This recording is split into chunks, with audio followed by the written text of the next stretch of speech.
Дуулан Спутник Монгол радио 92.5 өдрийн шууд нэвтрүүлгийг эхлэхэд бэлэн болсон байна. За өнөөдөр эфир төлөгч миний бие Уланбаяр болон Цэрэн Лам, за эфирийн найруулагчаар Төгөлдөр болон Чин Зориг та бүхэнтэйгээ хамт ажиллаж байна.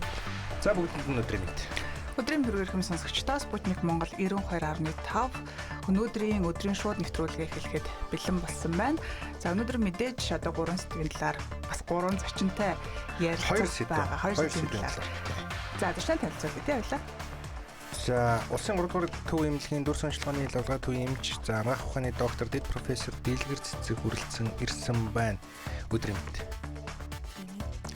За таны хүрсэн шалтгаан юу гэхээр улсын 3 дугаар төв эмнэлэг нь өндөр наривчлалтай компьютер томографийн аппарат ашиглалтад орууллаа гэдэг мэдээний дагуу таныг өнөөдөр студидтэй урьж энэ талаар ярилцъя гэж бодсон. За улсын 3 дугаар төв эмнэлэг нь 512 төслийг бүхий өндөр наривчлалтай компьютер томографийн аппаратыг ашиглалтад орууллаа гэж байна. За ингэснээр иргэд дэлхийн жишээд нийцсэн дүр шинжилгээг эх орондоо хийх боломжтой боллоо. За энэ Монгол улсад анх удаа 512 төслөгт компьютер томографийн аппарат нэвтэрч байгаа нь эрүүл мэндийн салбарт яг ямар ач холбогдолтой вэ гэсэн ерөнхий асуултаар ингээд хэдүүлээ ярилцлага эхлэе гэж бодож байна. За сайн байцгаана уу та бүхэнд өнөөдрийн мэндийг хүргэе. За тэгэхээр сая улсын 3 дугаар төв эмнэлэг дээр төр ба хувийн хвшлийн төлөвлөлийн хүрээнд 512 төслөгтэй компьютер томографийн аппарат суурилсан байгаа. За энэ нь болохоор манай улсын 3 дугаар төв эмнэлгийн байрны хувийн хвшлийнх нь хувийн ийм өндөр хүчин чадалтай томографийн аппарат суурилсан гэсэн үг байгаамаа. За тэгэхээр энэ 512 төслөгтэй компьютер томографийн аппарат гэдэг нь бол одоо ерөөсөө дэлхийн хэмжээний л тоног төхөөрөмж. Манай улс бол дэлхийн хэмжээний тоног төхөөрөмжтэй анхны тоног төхөөрөмжтэй болчлоо гэсэн үг байна. Энэ нь болохоор яадаг вэ гэхээр маш хурдтай, маш богино хугацаанд компьютер томографийн шинжилгээ хийх онцлогтой. Жишээлбэл бид нэр одоо сая туршилтын сургалтын үед нь харахад хамгийн багадаа 3 секунд, дээдх нь 7 секундэд тарих болон зүрхний компьютер томографийн шинжилгээ хийж явах жишээтэй. Тэгэхээр энэ бол энэ хүчин чадал ийм хурдан болохоор өдөртөө бол 20-30 хүнийг бол элбэг 20-30 хүний шинжилгээ бол хийх боломжтой бол харагдаж байна. За өнөөдрийн хүртэл манай улсад эрүүл мэндийн салбарт хэрэгжилж исэн компьютер томографийн шинжилгээний аппаратын хүчин чадал маань ерөөсөн хамгийн дээдх нь 128 төслөгтэй компьютер томографийн аппаратыг ашиглаж исэн байнамаа. Хүчин чадал нь 3 дахин баг гэсэн үг. Тий. Төхөөрөмжийн одоо төсөвт өртөг ямар байгаа вэ? Ер нь өмнө нь энэ компьютер томограф хийлгэхэд өдөрт хэдэн хүнийг бас үзэх боломжтой байдаг байсан юм? Одоо ингээд улсын 3 дахь төв эмнэлэг суурилсан онцлог нь юу вэ гэхээр улсын 3 дахь төв эмнэлэг маань зүрх болон тархины тусламж үйлчилгээг улсын хэмжээнд үзүүлдэг тийм төв эмнэлэг байгаа. Ууган. За тэгэхээр энэ хүрээнд бол бид нэр яг үнэхээр энэ тусламж үйлчилгээ үзүүлэхийн тулд яг энэ талын онцлогоо зайлшгүй хэрэгцээтэй байгаа. За жишээлбэл одоо зүрхний компьютер томографийн шинжилгээг бол манай эмнэлэг дээр өдөртөө хамгийн ихтэй 5-ыг л хийж чаддаг байсан. Өөрөөр хэлбэл 64 төслөгтэй компьютер томографийн шинжилгээгээр одоо жишээлбэл зүрхний шинжилгээг хийх гэж бид наан өвчтнийг үйлчлүүлэгчгээ бэлтгэл хийн, судасны цохилт, за бусад үзүүлэлтүүдийг нь хараад бүх бэлтгэлээ хийх гэж наадхан 2-3 цаг болдог. За шинжилгээ орно, шинжилгээний дараа бас шинжилгээнийхээ үзүүлэлтийг боловсруулж оншоо тавих гэж бас 2 цаг. Тэгээд ингээ маш их удаан цаг хугацаа зарцуулдаг байсан шинжилгээ. Иймээс бид нар бол анхандаа бол 1-2, одоо бол 5 хүртэлхийг одоо эмч сувилагч нар маань туршлагажаад хийдэг байсан бол одоо энэ 512 төслөгтэй компьютер томографт бол шинжилгээ маань маш хурдан орж байна. Одоо миний түрүүний хэлсэнчлэн ерөөсөө 3 секундэд хийгдчихэж байна. Дараа нь яг боловсруулалтын эмч нар хариуг нь уншина гэд тодорхой хэмжээний хугацаа мэдээ зарцуулна л да. Төхөөрөмжийг суйрлуулах нэвтрүүлэх ажлын хүрээнд бас ямар бэлтгэл ажлууд хийгдсэн бэ? Энэ төхөөрөмжийг ажилуулах боловсон хүчин бас нэлээд чухал байхаа тий. Энэ тоног төхөөрөмжийг би түрүүн хэлсэн байгаа хувийн хвшлийн байгууллага өөрөөсөө хувийнхаа зардлаар авчираад суйрлуулсан байгаа. За тоног төхөөрөмж болно. Бид нар ч гэсэндээ шинэ гар утсыг одоо гар утас гэдэг нэг шинэ технологи нэвтрүүлээ хэд бид тэрнтэйгээ танилцах гэж нэг жоохон бага хэмжээний ажлын байрны сургалт болдог. За ийм сургалтыг бол сая 7 хоног яваад дууссан байгаа. Ер нь бол 3 дугаар эмнэлэг дээр анх 2015 оноос хойш одоо зүрхний компьютер томографийн наривчлсан шинжилгээ хийдэг болж эхэлсэн байгаа. Анхны сургалт явуулаад бид одоо энэ дээр үеийн эмч техникч нарыгаа сургаад одоогоор нийтдээ Улаанбаатар хот болон орон нутагт нийлээд нэг 7-8 эмнэлэгт бол зүрхний томограф гэдэг шинжилгээг бол хийдэг болсон байна. За тэгэхээр боловсон хүчний хувьд бол суур боловсон хүчнүүд байгаа. Түүнийгээ одоо энэ шинэ тоног төхөөрөмжтөр ажиллах талаар чадахжуулаад тэгээд л ажиллах боломжтой байгаамаа. За тэгэхээр иргэдэд мэдээж бол одоо өдөрт үзүүлдэг байсан хүмүүсийн тоо олширж байгаа юм давуу тал байна. За дээрэс нь нөгөө оншоо тодруулах гэд бас их хүлээдэг штэ тий.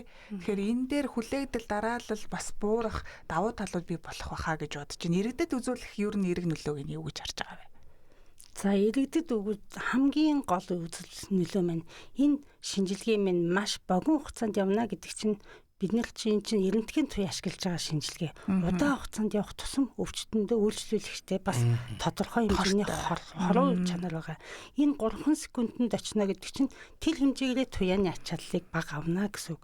Туяаны ачаал их аваад олон дахин компьютер томографийн шинжилгээнд ороод ивэл 10-20 жилийн дараа бас өөр хавдраар өвдөх жилстэл ч юм уу ийм үүсдэг ийм шалтгаан болдог байгаа л да. За технологийн онцлогийг ерөөхдөө жоохон хөндөй гэж бодож байна. За яадаг ч гэсэн 512 зүслэгт гэдэг нь за өмнө байсан одоо компьютер томографийн одоо аппаратыг бодвол 3 дахин илүү хүчин чадалтай одоо ийм аппарат байна л да. За яг орчин үеийн гэдэг утгаараа аваад үзэх юм бол нэг ийм хиймэл оюун ухаанд суурилсан зүйл бас орж ирж явах шиг байна тийм ээ.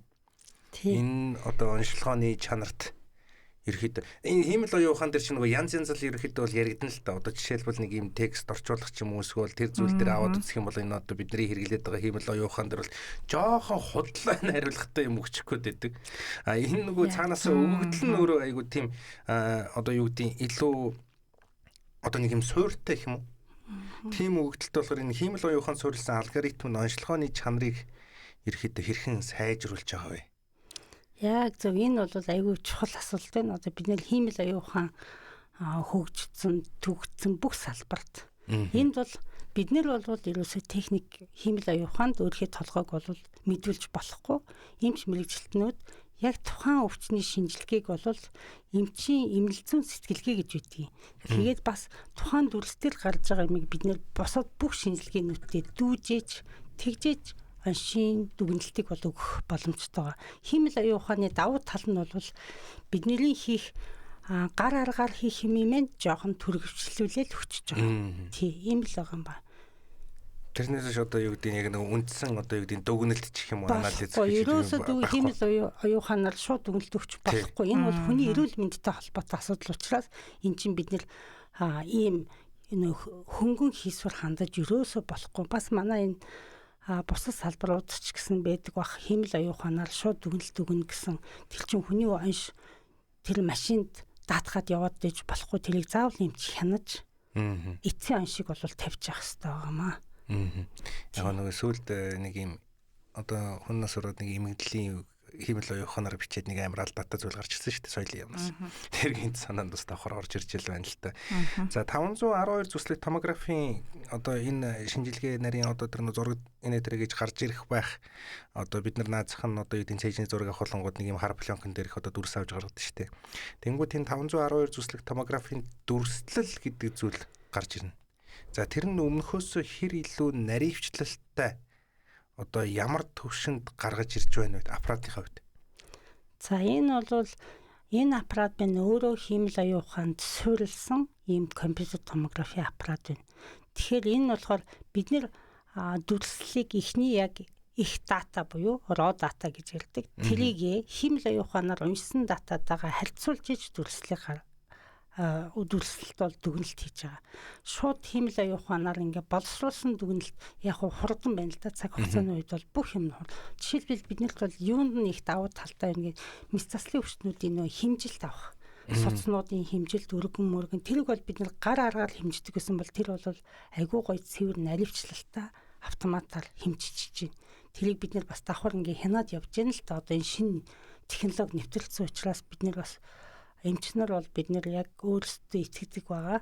Тийм учраас тэрийг ингээд харьцуулаад явах бол хиймэл оюухан бидний гар механик ажлыг бол багасгацсан байна л гэж одоо харж байна. За тэгээ энэ дэр бол зөвхөн би одоо сая зүрхнийх гээ яриад байлаа. Зүрх биш л те. Зөвхөн зүрхийг хязгаарлахгүй тарих.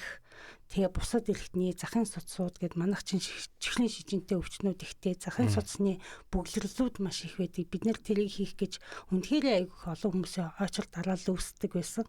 Одоо энэ хүмүүсийн дараалал харьцангуй багаснаа л гэж одоо харж байна. Энэ шинжилгээнд иргэд хэрхэн хамрагдах боломжтой вэ? Одоо энэ шинжилгээний та одоо иргэдийн ерөөсөө ганц сонирхож байгаа юм ямар үнэтэй өртөг үнэтэй вэ гэж ингээд асууж эхэлж байгаа. Тэгэхээр энэ бол 3 дугаар эмнэлэг дотор хувийн хөвшлийн байгууллага тусна. Тэр өртөг мөнгө нь бол тэндээ явагдана. Ганцхан бид нэр 3 дугаар эмнэлэгт суурилсан давуу тал нь бидний хэрэгцээ их байгаа учраас яг эндээ байрласан байгаа. Тэр хувийн хвшлийнхаа үн өртгөөрөө явна. Бидний одоо тэр хувийн хвшил маань манай 3 дугаар эмнэлэгтээ ингээд тодорхой гэрээ байгуулж ажиллаж байгаа учраас манай эмнэлэгт байгаа хүмүүс тодорхой хэмжээний ийм хөнгөлөлтөө үзүүлэх тийм тусгай гэрээнд нь бол заагдсан байгаа. Тэр нь бол айгүй давуу талтай байгаа. Бид нэр үнэхээр хэцүү хүмүүсийг оншилж чадахгүй хүмүүсийг хаашаагаа явуулахаа мэддэггүй байсан бол одоо ингээд хажууд нэг юм ийм гоё хүчин чадалтай тоног төхөөрөмж авирсан учраас бид нэр одоо гадагшаага явуулах ямар ч шаардлага болчиход байгаа. Одоо гадаад руу бид нэр одоо тийм өндөр тоног төхөөрөм компьютер хэлгээд ирээ гэд ингээд явуулах бол шаардлагагүй болчлоо. Дэлхийн нийтэд хамгийн дээд нь энэ л төслөгтэй 512 төслөгтэй компьютер томограф бол яг дэлхийн түвшингийнх л байгаамаа.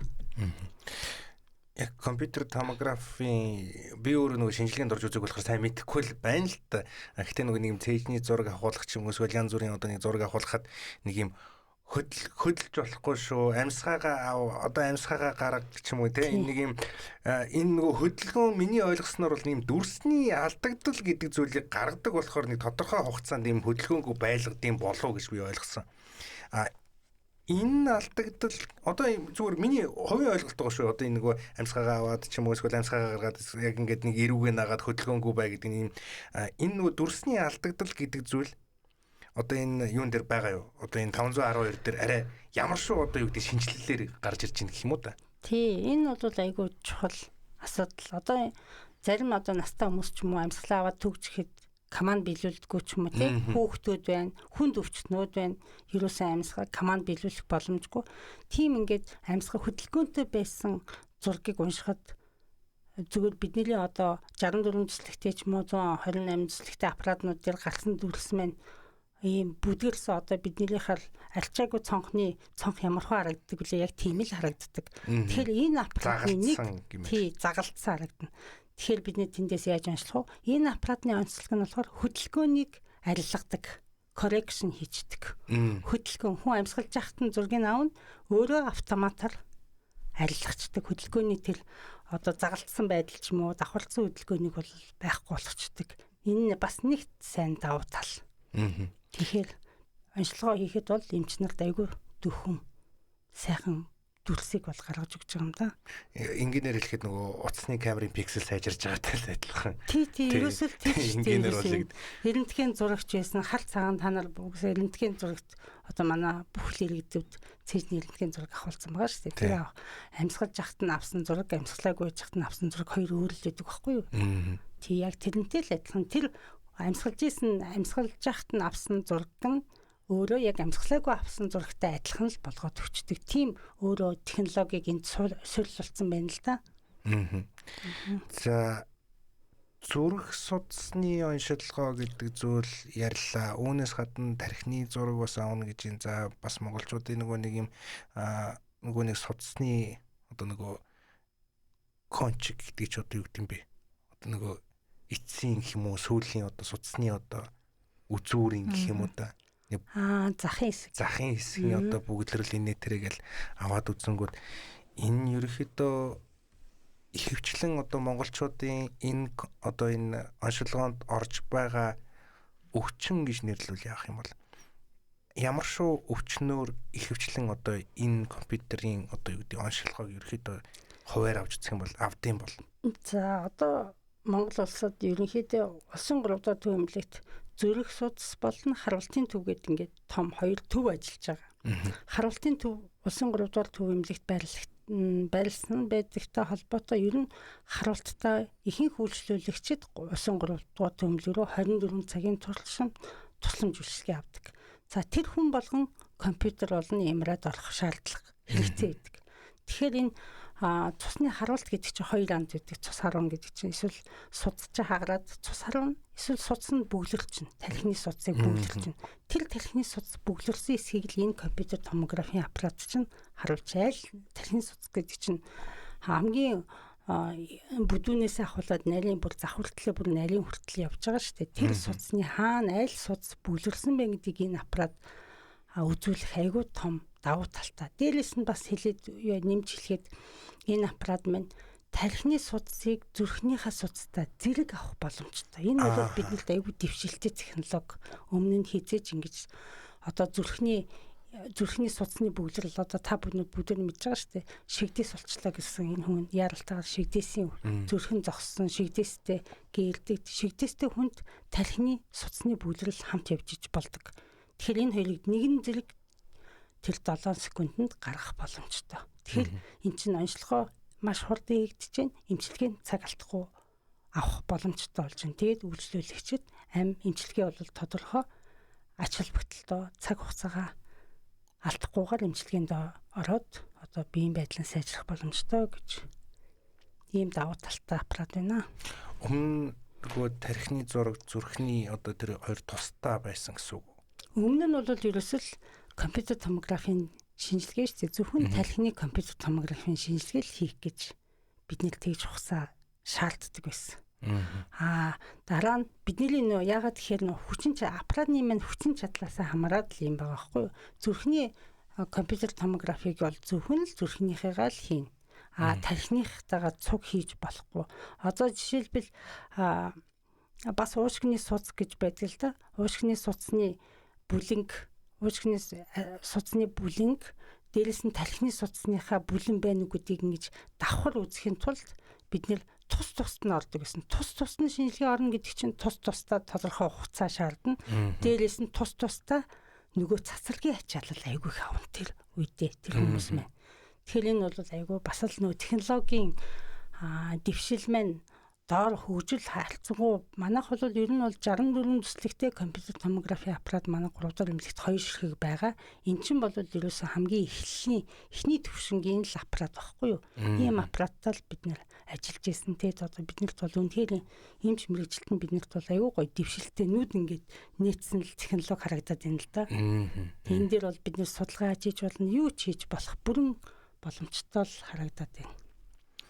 Энэ дээр жоохон сахилахгүй асуулт асуучих гэж бодож байна. Саягийн уушиг ярьсан дээр уушгын яг үнэхээр 3 судас байд юм уу? Уушгины альтел гэж үүдэг. Уушгины альтел чинь баруун зүүн гэ 2 уушг байгаа шүү дээ. Тэр 2 уушг руу нэг уушгины альтел чинь баруун ховдлоосоо гараад 2 уушг руу 2 л салсан ийм 2 салаатай байдаг. Харин нэг 3 судас гэж асуу. Нэг өмнө нь байсан манай улс төрийн нөлөө бүхий нэг хүн маань уушгийнхаа 3 судасыг тасартал гэж үг гэлж тренд болохоор энэ уушгинд яг 3 судас байдаг байсан юм гэж асуумар санагдав. Мэргэжлийн үнээс нь асуумар санагдав. За яг ч үсэн эмч мэргэжилтнүүдийн одоо мэргэжилтнүүдийн бэлтгэл гэдэг талаас нь бас тодорхой хэмжээнд ярих үед бол ярьлаа. Энэхүү одоо технологийн төхөөрөмжтөр ажиллах эмч инженерүүдийн тал дээр эмчнэр нь бол яг оншилгоо хийдэг тэр аппаратын дээр нь ажиллаад ч юм уу ингээд ерөөхдөө нөгөөдхөө унших эсвэл ажиллах заавар зөвлөхөг ингээд аваад ингээд тодорхой хэмжээний бэлтгэл рүү орсон байна. Инженер гэж бас одоо энэ ангаахын салбарт инженерийн одоо юу гэдэг орон тоо ч юм уу ажлын тоо жоохон нөөц багтаа юм шиг нэг хэсэг ярьдаг ус. Одоо ямар болсныг би бол сайн мэдэхгүй байна. Гэхдээ эн чинь нөгөө цахилгаан тоног төхөөрөмж гэдэг утгаараа эвдрэл гэмтэл гэдэг зүйл үүсэх баг. За инженерүүдийн бэлтгэл нь ерөөхдөө хэрэг байгаа гэж ерөөхдөө та өөрөө харж байна. За энэ тоног төхөөрөмжийг бол ерөнхийдөө эрүүл мэндийн салбарт эрүүл дүрс ажиллагааны техникч гэж хүн ажилладаг. Дээрээс нь бас одоо яг ярьжсэн сая эмнэлгийн тоног төхөөрөмжийн инженерүүд бас энэ дээр ажиллах боломжтой. Ийм хоёр мэргэжлийн хүн энэ албан тушаалд бол ажиллана. Одоо шинжилгээ хийдэг хүмүүс гэсэн. За энийг бол тодорхой одоо анагаахын бараг 10 хэдэн сургууль шүү дээ. Төр хувийн хөвшлийн нийлээд за тэр сургуулиудаар бол харилцангуй сүүлийн жилүүдэд техникч нарын бэлтгэл бол хангалттай болсон байна.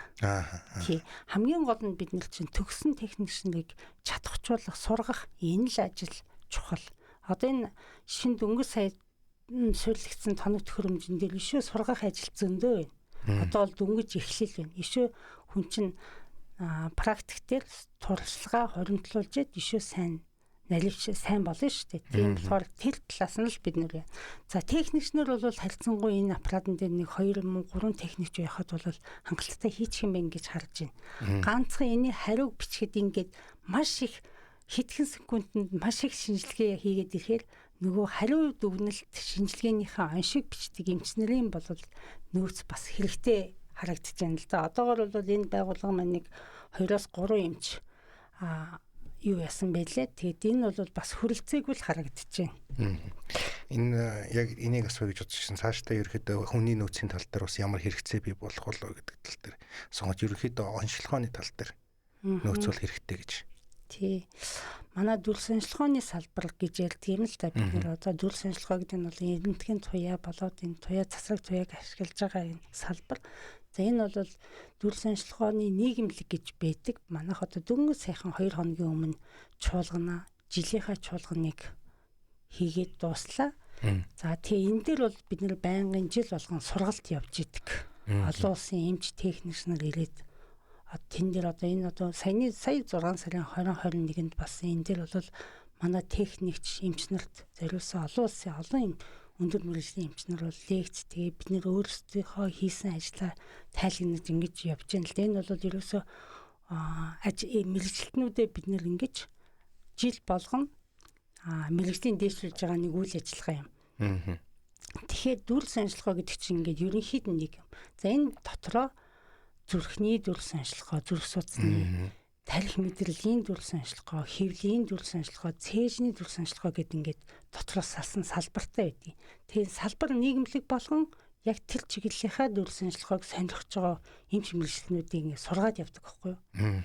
Олон улсад болоод дотооддоо дагалт нь, ажлын байрны дагалт нь одоо жишээлбэл Орхон аймгийн дөнгөж сайхан одоо манай эмнэлэг дээр Орхон аймгаас нэг эмч ирээд сая зүрхний дүрс онцлогооны талаар 2-7 хоногийн сургалт аваад явсан жишээтэй. Ингээл бид нар бол өөрсдийнхөө нөөц бололцоогоо ашиглаад ингээд бусад залуучуудаа сургаал явдаг. Энэ л уламжлалаар бол ер нь бол мэргэжилтнүүдийг бол бэлдэж сургаж байгаа.